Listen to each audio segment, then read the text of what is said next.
To me, true masculinity isn't about dominance or bluster, nor is it something cold and rigid like armor.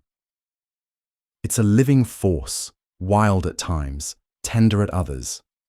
It lives in the blood, in the loins, in the soul. It's not a performance. It's a way of being that must grow from within, not be forced from without. The tragedy is that most men are raised to distrust their own bodies, to fear vulnerability, to suppress the intuitive and emotional parts of themselves. They're taught to value control above vitality, to chase success instead of depth. So they harden, they become brittle, they wither inwardly. Welcome to the Undead Sages podcast, where we travel back in time to talk to long-dead wise men and women. Today is the first in a series of discussions about masculinity. My name is Merijn de Haen, and in this first interview, we'll be talking to D.H. Lawrence.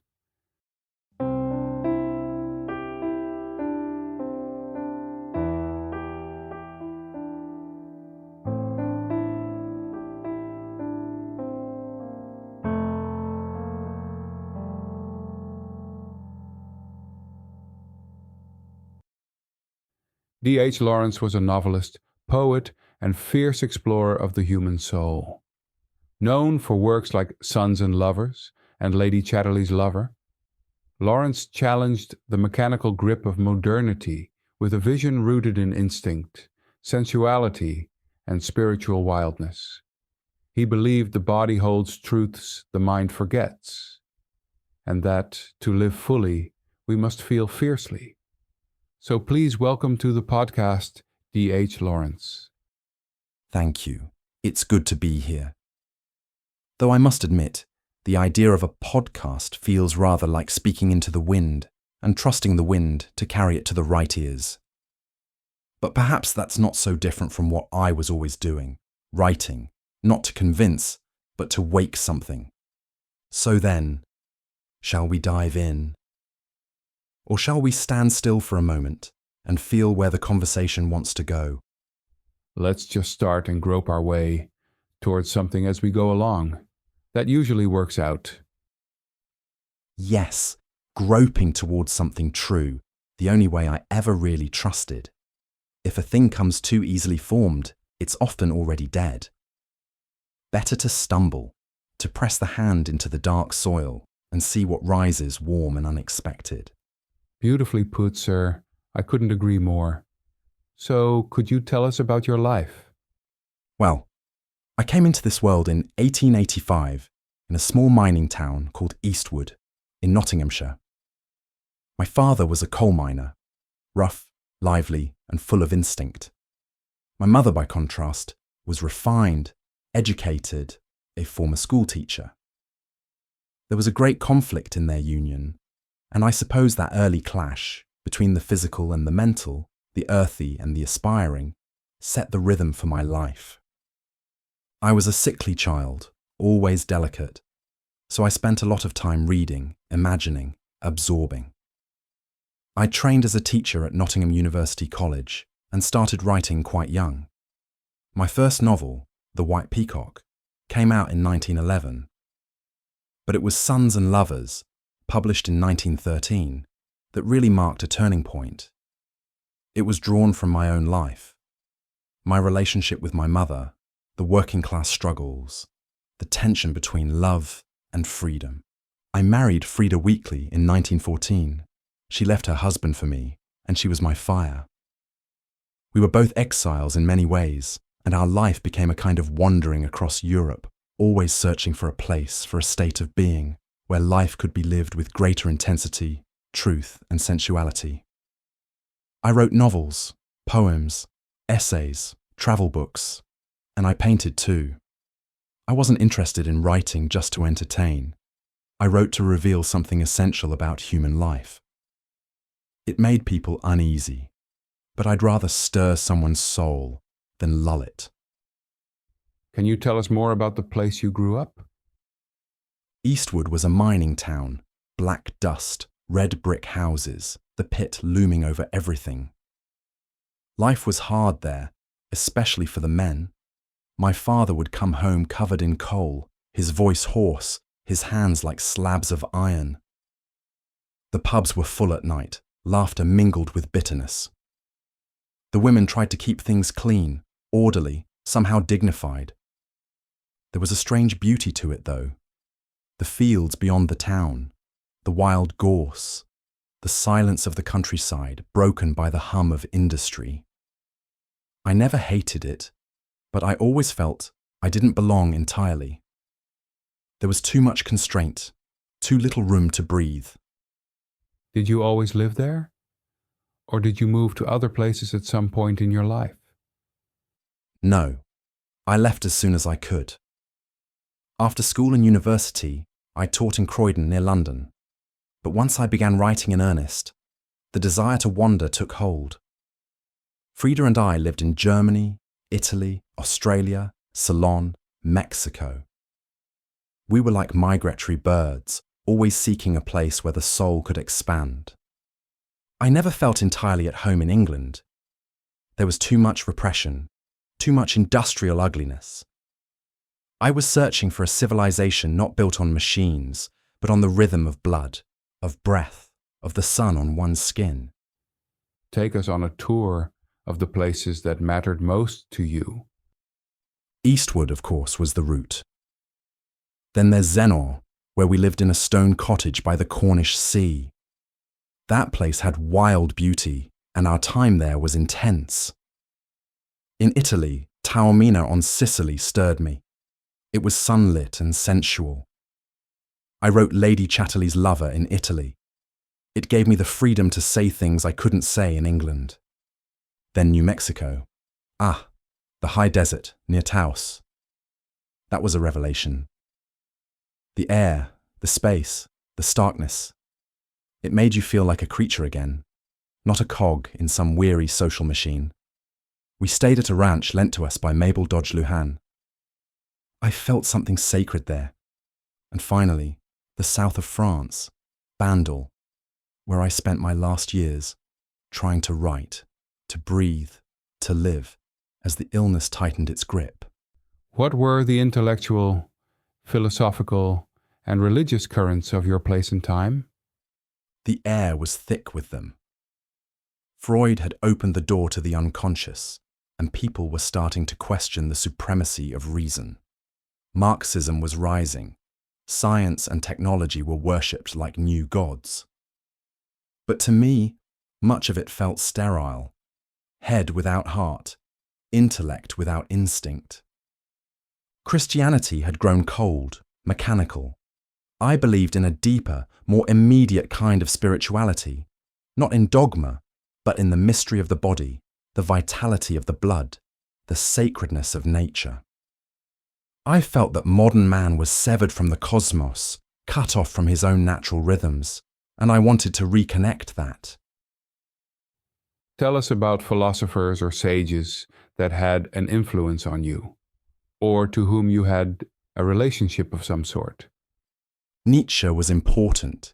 He understood the need for a revaluation of values, for throwing off the dead weight of convention.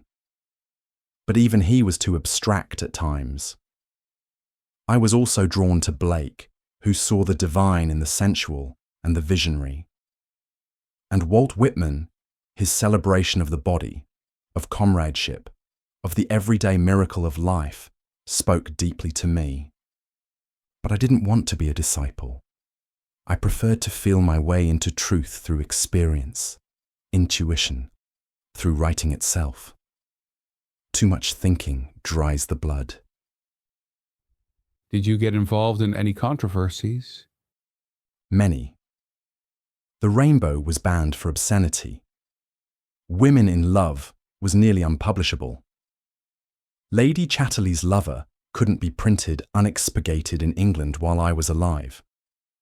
People called my work pornographic, when in truth it was an attempt to redeem sex from vulgarity and shame. But censorship only strengthened my resolve. I believed in the holiness of the body, the urgency of honest expression. I remained an outsider in my own country, but I wrote what I had to write. Can you tell us about your life lessons? Trust the body. Let the blood speak. Don't live according to ideas, but according to the deep, silent currents within you. Life isn't meant to be solved. It's meant to be lived, fiercely, vulnerably, with your whole being. Don't fear passion, even if it burns. Better to live one honest moment than a lifetime of caution. And above all, resist the mechanization of the self. Keep something wild in you. Don't be afraid of your own depths. The world will always try to make you smaller, safer, more manageable. Resist that. Live vividly. Love with your whole being.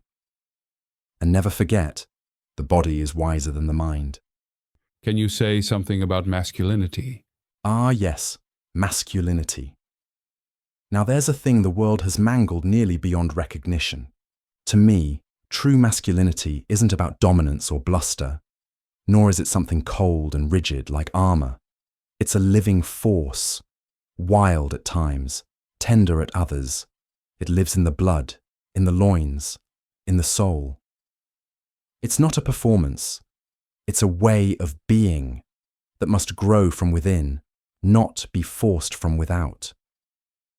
The tragedy is that most men are raised to distrust their own bodies, to fear vulnerability, to suppress the intuitive and emotional parts of themselves.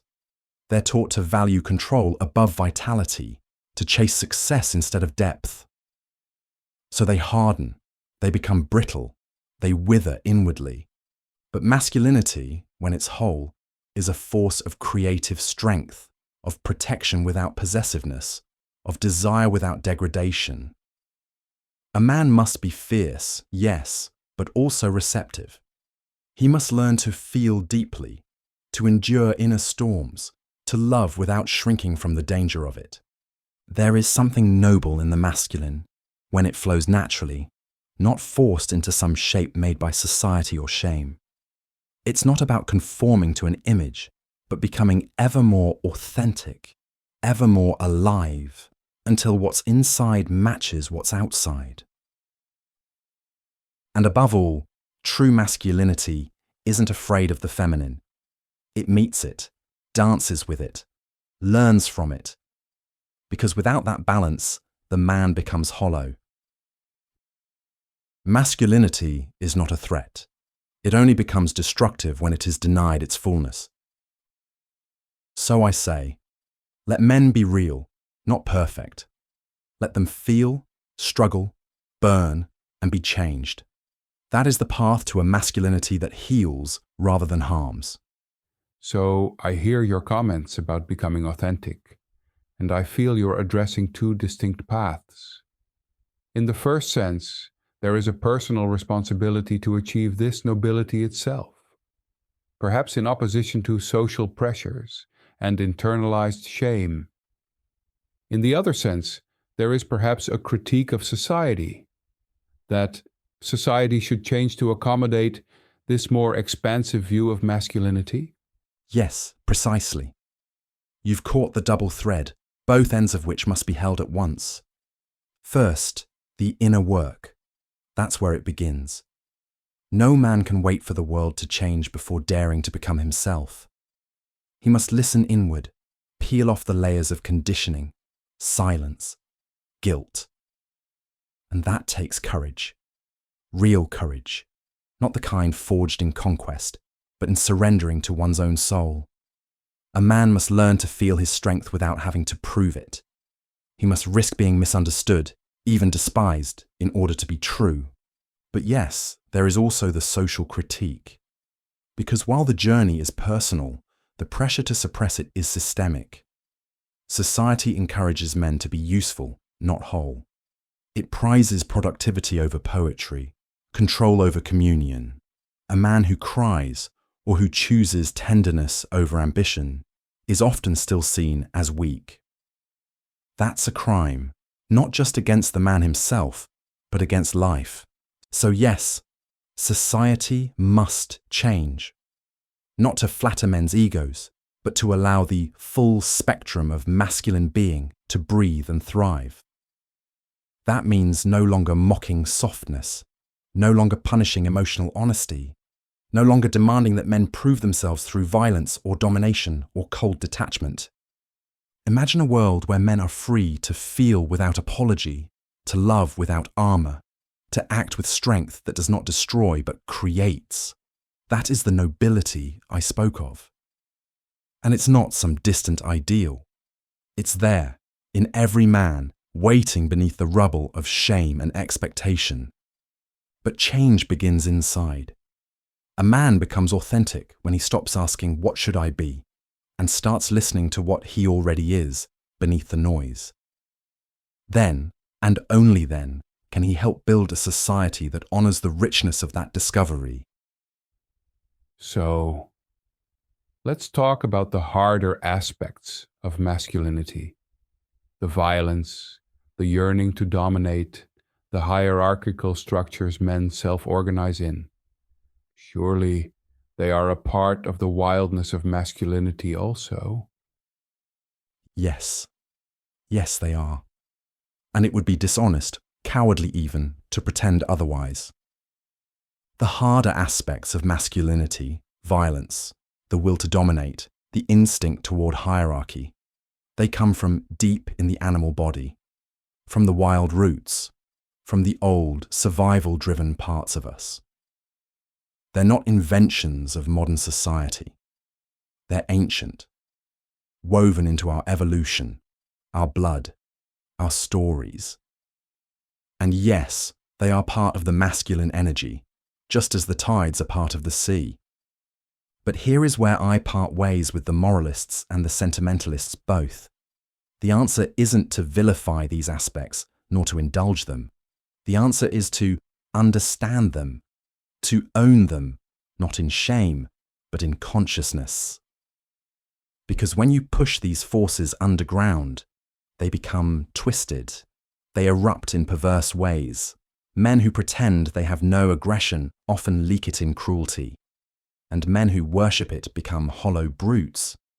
Violence, in its rawest form, is energy. It can destroy, yes, but it can also protect, defend, even liberate.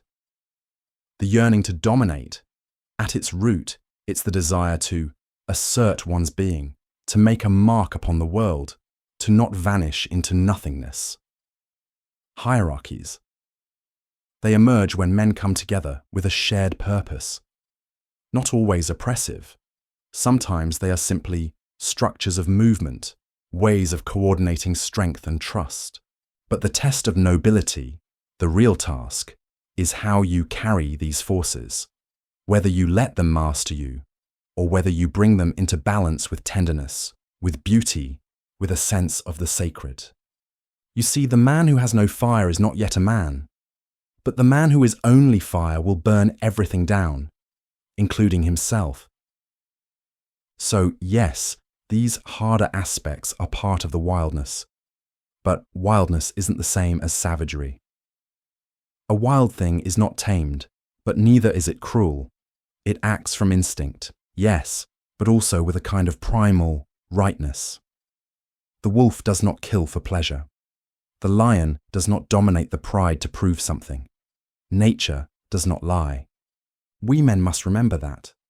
We must reclaim our wild integrity, not our conditioned brutality. The world doesn't need more soft men pretending to be harmless, nor does it need more hard men pretending to be invincible. It needs men who are whole, who can hold the sword without swinging it, who can lead and also kneel, who can rage but never forget how to touch gently. Help me understand something. You write a lot about elevating embodied knowing and feeling over head-first understanding. But when we're talking about masculinity, you seem quite ready to admit that its more problematic aspects must first be tamed. That sounds hypocritical to me. Ah, yes. That's a fair challenge, and not an easy one. But let me try to meet it squarely. I don't believe in taming, in the sense of suppressing or civilizing these instincts into harmlessness. No, That would be hypocrisy, and I've no interest in turning men into house pets. What I speak of is not taming, but integration. A lion doesn't tame his roar, but he knows when to use it. He doesn't apologize for his power, but he doesn't kill his own cubs out of confusion either. You're right to call me out on the danger of becoming too heady in the act of examining what is instinctive. I've always mistrusted systems that dissect life instead of feeling it. But I also believe there's a form of embodied discernment, not abstract judgment, but visceral knowing. The body itself tells you when you've gone too far, when you've broken something sacred. The problem is, we've been trained to ignore that signal, so I say, feel more, not less, but feel it all the way. When I talk about bringing these problematic forces into balance, I don't mean neutering them. I mean rerouting them in something deeper than ego. Let's say a man feels the urge to dominate. Fine. Feel it. Don't pretend it isn't there, but don't act on it blindly. Ask, where is this coming from? Is it hunger for connection, for recognition, for meaning? Or is it fear, trying to puff itself up into control? That's not a mental exercise. It's a bodily honesty. It's standing in your own fire long enough that you learn not to flinch. That's not taming. That's mastery. Not in the Victorian sense, but in the sense of a man who knows himself so well that his strength becomes choice, not reflex. If there's hypocrisy in me, it lies in this tension I've never resolved. I want to surrender to instinct, but I also believe man has a soul, something luminous, aching to rise above the mere animal. That doesn't mean rejecting the beast in us, but meeting it, honoring it, and learning to ride it like a wild horse, not shoot it or lock it in a stable. Does that answer your challenge, or does it still feel like a contradiction to you? Yes, it does, because it requires that extra step of channeling the energy into something wholesome, rather than something destructive. This seems like a new element that feels out of place in your larger corpus of thought. Also, it betrays a fear and suspicion of unbridled masculinity, which is quite different from your ready acceptance of the unbridled feminine. I'm curious to learn how you've come by it. Now you're cutting deep, and rightly so. This question touches a wound in me, and perhaps also the wound at the heart of my writing. The uneasy dance between reverence and fear. You're right. I did write more freely, more rapturously, about the unbridled feminine, its mystery, its force, its capacity to undo and remake a man. I saw the feminine as elemental, even divine. I knelt before it in awe. But masculinity, I confess, I didn't offer it the same embrace. I feared what I saw in men around me, my father's brute, drunken rages, the rigid codes of male pride, the emptiness of conquest. I was deeply suspicious of what I called the mechanical will, the cold, linear force of a masculinity cut off from feeling. I thought, this is the masculine in its unbridled form, and it leads to war, to industry, to spiritual death. So yes, you found the contradiction. I longed to redeem masculinity, but I didn't fully trust it, not as I trusted the feminine. Where does that come from? Likely from my own biography. My mother, was my first great love. Not in the sickly Freudian way people accuse, but in the sense that she awakened in me the longing for beauty, for refinement, for the life of the soul. My father, by contrast, represented the rough, unconscious male world I feared being swallowed by. Coal dust and fists. I spent my youth trying not to become him. So of course my masculine instinct was tangled. I had it. God knows I had it. My rage, my sensual hunger, my need to possess, to stake, to name. But I held it at arm's length even as I wrote through it. I wanted to guide it toward wholeness, but I lacked the unshaken faith in its purity that I felt toward the feminine. You're right again. This extra step, as you call it, this channeling of the masculine towards something wholesome, does mark a turning point in my later thought. I was haunted by the world's descent into mechanized brutality, factories, wars, uniformity. I saw masculine energy run amok, divorced from love, from the earth, from the mystery of woman, and it terrified me. So I began to speak of balance, of the need to bring masculine fire under the sway of something deeper, not reason, no, but a kind of sacred rootedness. But you've struck a nerve. I wonder now, had I been more at peace with my father, more at home in my own masculinity from the beginning, would I have written differently? Tell me, how do you see it? Can masculinity be unbridled and still be holy? Or must it always be broken open to become good? I think we owe most of our so-called progress to unbridled masculinity. We have no choice but to accept it, if only for the creative destruction it brings. Wars are great engines of innovation, as well as nasty meat grinders. You rail against industry and the barrenness it brings, but it creates great options down the line. I'm just trying to see as clearly as I can. Aggression, violence, the drive to dominate. It often seems like the time I'm alive in seeks to eradicate these masculine traits. And I'm not sure that is wise. So I guess I'm not just criticizing you, but rather the tight social fabric of my own time that appears so impatient with men in general that I'm afraid we're headed towards a confrontation. Perhaps one is needed. Yes, I feel the weight in what you're saying, and the clarity. You're not just wrestling with ideas, you're watching a cultural reckoning unfold and wondering what will be left standing when the dust clears. I don't hear posturing in your words. I hear a man trying to hold on to something vital that's in danger of being lost. You're right to say much of our so-called progress has been driven by unbridled masculinity, not just war and conquest, but the sheer, terrifying will to overcome, to build, to break and remake, to seize the unknown and turn it into something new. That's not pretty, no, but it's powerful. And it has created not just weapons and factories, but cathedrals, ships, poems, and civilizations. Even if the masculine brings destruction, it often brings form where once there was none. And you're also right that we cannot surgically remove these qualities from men without making them less alive, less real, even less moral. Because when you suppress aggression entirely, it doesn't vanish, it festers, or it implodes. And the man grows resentful, or bitter, or quietly dead inside. That, I fear, is what your time is seeing now. Not a rise of masculinity, but a slow neutering, an attempt to shame men out of their fire, rather than teach them how to wield it with beauty and depth.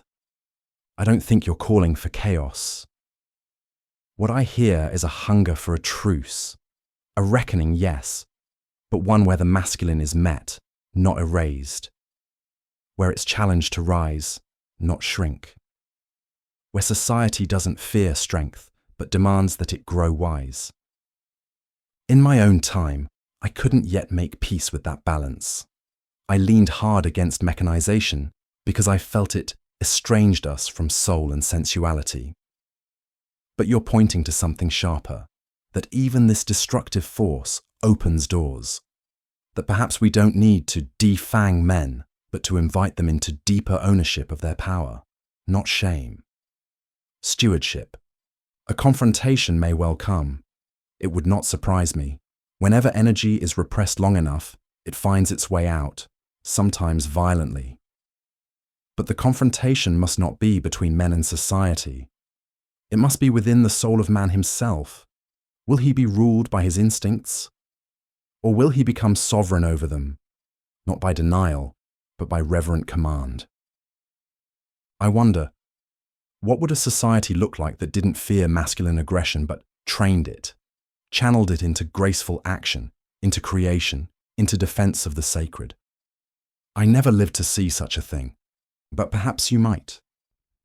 There you go, trying to shape masculinity again, instead of just accepting its wildness as you do with the feminine. I think that's a habit we've fallen into in our times, demanding men to grow wise or go home. Don't get me wrong. I admire wisdom, and I hope I'm on that path myself. But different strokes for different folks. In a sense, we need destruction for there to be creation. Else we risk staleness and stagnancy. So, in the aggregate, we'd be better served by accepting and embracing the fullness of masculinity, even if it leads to more suffering and grief. Else, humanity is just cock-blocking itself. Ah, yes. There it is. The raw pulse of what most won't say out loud, but many feel in their bones. And I think you're right to bring it to the surface, because until we name it, we'll keep circling the same polite, bloodless arguments about men, never touching the fire beneath. You're asking something braver than reform.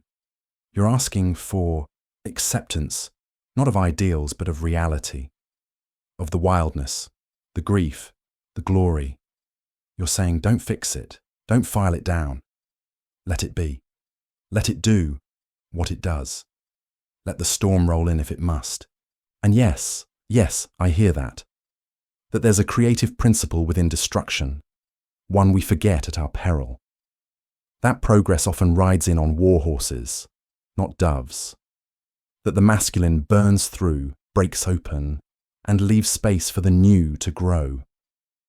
And in resisting that too fiercely, in trying to preempt every wound, we risk becoming anemic, spiritually stillborn, a people who no longer know how to die, and so forget how to live.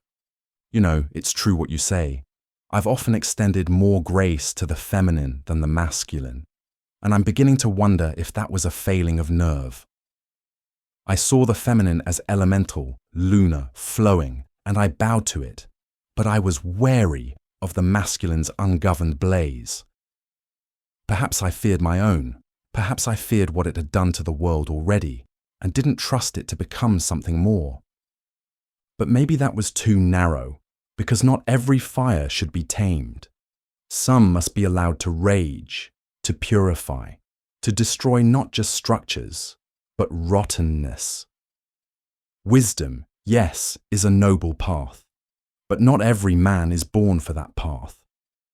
Some are born to shake the ground, to cut through the world's dead wood, to bring about endings so that something vital might begin. And if that brings suffering, well, perhaps humanity has grown too clever in avoiding suffering. Maybe we need to suffer more honestly again, not through numbness and apathy, but through intensity, rupture, heat, through masculine pain that doesn't apologize for being necessary. I won't pretend this doesn't unsettle me. It does. But I also feel a strange rightness in it, like maybe it's time we stop demanding that men always return home from the wilderness, tamed, enlightened, ready to teach, and instead let some remain wild, remain tragic, remain necessary in ways we don't fully understand. So then, what kind of men does your time need more of? Those who build? Those who burn? Or those who let others feel again what the cost of life truly is? Well, I think we're seeing a reckoning taking shape right now, and knowing the unleashed masculine, it will probably slide over to the other side quite a bit more before it's done. It may be what is needed right now to restore balance, but I'm holding my breath for the final body count. Perhaps some of it will be worth it. It's likely that most of it will be futile, like many of these undirected explosions tend to be. And don't forget, we've got nuclear weapons, very powerful machines, and the power to change global equilibriums on a scale never seen before. I think Genghis Khan would poop his pants, to be honest, if he were alive today. Aye, Genghis would indeed drop his bow and run for the hills. Not because men today are fiercer, but because the scale of what we've built, what we can unleash, has outstripped the scale of what we can feel. That's the terrifying mismatch of your time, isn't it? The instincts of a warlord, the tools of a god, and the soul of an anxious bureaucrat. It's combustible. And you're not wrong. The reckoning is coming. Maybe it's already begun. I can feel it even across time, like a storm pressing against the glass. The pressure that's built from decades, centuries, of trying to paper over masculinity, to contain it without ever fully understanding it. And now the seams are splitting. Men who've been told to sit still, behave, be useful, but never be true, are starting to stand up. And they're not all going to be monks and poets. You're wise to say it may overshoot. That's how these things go. A pendulum doesn't stop at the center. It swings hard to the other side, and that swing will hurt, perhaps more than we're prepared for, especially in an age where one angry man with the right machine can change the fate of millions. Masculinity unbound in the old days might topple an empire. Now it can burn the sky. But maybe, just maybe, that's the cost of restoration. Maybe things do have to fall apart, not neatly, not nobly, but violently, in order to shake the soul awake again. Maybe we've gone so far into sterilized comfort, disembodied virtue and soft tyrannies of opinion that only something raw, bloody, and utterly unreasonable can break us out of it. And yet, as you say, much of it will be futile. I don't doubt that. The masculine unchained is not a surgeon, it's a fire. It destroys wheat and chaff together. But who's to say what might rise from the ash? There's something haunting in the way you say it. Perhaps some of it will be worth it. That's the old tragic wisdom, that sometimes the garden only grows after the field has burned. I don't envy you living through it, but I respect the way you're watching it, not with smugness nor hysteria, but with your eyes open and your breath held. Tell me, what keeps you steady in this moment? What anchor do you tie your own masculinity to when the current feels this wild? That is a great question to end on, I guess. It seems the interview has changed direction. Instead of me interviewing you about your life and work, you've gotten me to reflect on the problems of my time. What anchors me, you ask? Well, I take great comfort in the example of sages across time. The Buddha, for example, lived in times that did not have many rules and regulations, but he created his own garden in the face of the reality of suffering he saw so clearly. He was not afraid to follow his path, even when it took him to within an inch of death. And the same goes for many other wise men and women who lived across time, from Al-Hallaj to Jesus, and from Jalal ad-Din Rumi to Mahatma Gandhi. I feel that these figures are stronger anchors than any laws or group morality that can change on a whim. Thinking about it a little more, I guess my real anchor is my relationship to my own death. It's coming, but it is not here yet. That tension provides a lot of meaning, strength, and comfort. That is beautifully said. Yes. The tension between life and death, that quiet hum in the background of every moment, reminding you this will not last, and so must be lived with intention, with fire, and with humility. I don't think there's a deeper anchor than that. Not for a man, not for anyone. You speak of the sages, and you're right. They didn't lean on the structures of their day. They built inner temples when outer ones crumbled. They weren't afraid of death, and so they lived with truth. That's the real mark, isn't it? Not how loudly someone speaks, but how much they've already died to illusion. It strikes me too that those figures you name, Buddha, Jesus, Rumi, Gandhi. Each of them was a man who held the sword but chose not to swing it.